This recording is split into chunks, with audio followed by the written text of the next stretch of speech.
Hi friends, welcome to my channel. இன்னைக்கு நம்ம வந்து பூரிக்கு சூப்பரான ஒரு சைட் டிஷ் பார்க்க போறோம். ராஜ்மா மசாலா எப்படி செய்யலாம்னு பார்க்கலாம். நான் ஒரு பெரிய சைஸ் வெங்காயத்தை மிக்ஸியில் அரைச்சு எடுத்திருக்கேன். இதோட வந்து 1 இன்ச் அளவு இஞ்சி, ஒரு 5 பூண்டு பல்லு அதோட சேர்த்து அரைச்சிருக்கேன். வெங்காயத்தோட ரா ஸ்மெல்லாம் போனதுக்கப்புறம் ஒரு பெரிய சைஸ் தக்காளியை இதே மாதிரி அரைச்சி இதையும் நம்ம ஆட் பண்ணிக்கலாம். ரா ஸ்மெல் போகிறதுக்காக ஒரு 1/2 ஸ்பூன் அளவு சால்ட் ஆட் பண்ணிக்கலாம்.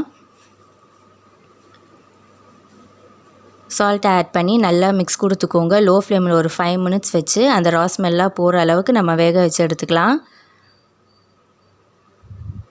இப்போ வந்து நான் ராஜ்மா வந்து நைட்டே ஊற வச்சுட்டு 3 விசில் எடுத்து வச்சுருக்கேன். இப்போ அந்த ராஜ்மாவோட அந்த தண்ணியும் நம்ம ஆட் பண்ணிக்கலாம். நான் வந்து கொஞ்சம் ராஜ்மா தான் இதில் போட்டிருக்கிறேன். மிச்சம் வந்து நான் மிக்சியில் அரைச்சி எடுத்துருக்கிறேன். கொஞ்சம் திக்னஸ்க்காக நான் தேங்காயெலாம் இதில் எதுவுமே ஆட் பண்ணலை. இப்போ அரைச்சி வச்சுருக்கேன் இந்த ராஜ்மாவையும் சும்மா கொரகொரப்பாக அரைச்சி எடுத்துக்கலாம். ரொம்ப நைஸாக வேண்டாம். இப்போ இதை வந்து நம்ம ஆட் பண்ணிக்கலாம். இதோட வந்து ஒரு 2 உருளைக்கிழங்க அந்த ராஜ்மாவோடவே நான் பாயில் பண்ணி வச்சுருக்கேன். அதையும் நம்ம எடுத்து ஸ்மாஷ் பண்ணிவிட்டு இதில் நம்ம ஆட் பண்ணிக்கலாம். இப்போ வந்து நமக்கு வந்து இந்த ராஜ்மா மசாலா சூப்பராக ரெடி ஆகிடுச்சுங்க.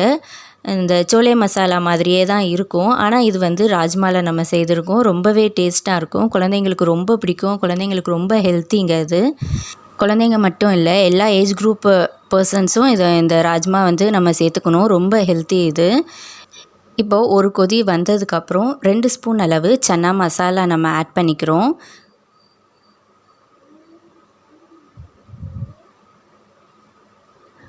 இப்போது சன்னா மசாலா ஆட் பண்ணிவிட்டு லைட்டாக வந்து கசூரி மேத்தியை வந்து நல்லா க்ரஷ் பண்ணி போட்டுக்கலாம். அப்போ தான் சோலே மசாலா மாதிரி இந்த ராஜ்மா மசாலாவும் அதே ஃப்ளேவரில் சூப்பராக இருக்கும்.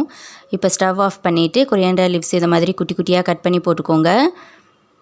அவ்வளோதான், நம்மளோட ராஜ்மா மசாலா சூப்பராக ரெடி ஆயிடுச்சு ஃப்ரெண்ட்ஸ். என்னோடய சேனல் புதுசாக பார்க்குறவங்களா இருந்தால் லைக் பண்ணுங்கள், ஷேர் பண்ணுங்கள், சப்ஸ்கிரைப் பண்ணுங்கள். பக்கத்தில் இருக்க பெல் ஐக்கான் கிளிக் பண்ணி ஆளுங்கிற ஆப்ஷன் கொடுத்துக்கோங்க. அப்போ தான் உங்களுக்கு நோட்டிஃபிகேஷன்ஸ்லாம் வரும். நான் வந்து பூரி செய்திருக்கேன். இதை நீங்கள் வீட்டில் செய்து பார்த்துட்டு எப்படி வந்துச்சுன்னு உங்கள் கமெண்ட்ஸ் எனக்கு கண்டிப்பாக சொல்லுங்கள் ஃப்ரெண்ட்ஸ். தேங்க்ஸ் ஃபார் வாட்சிங். இன்னொரு சூப்பரான ரெசிபியோட நெக்ஸ்ட் வீடியோவில் பார்க்கலாம். Have a nice day.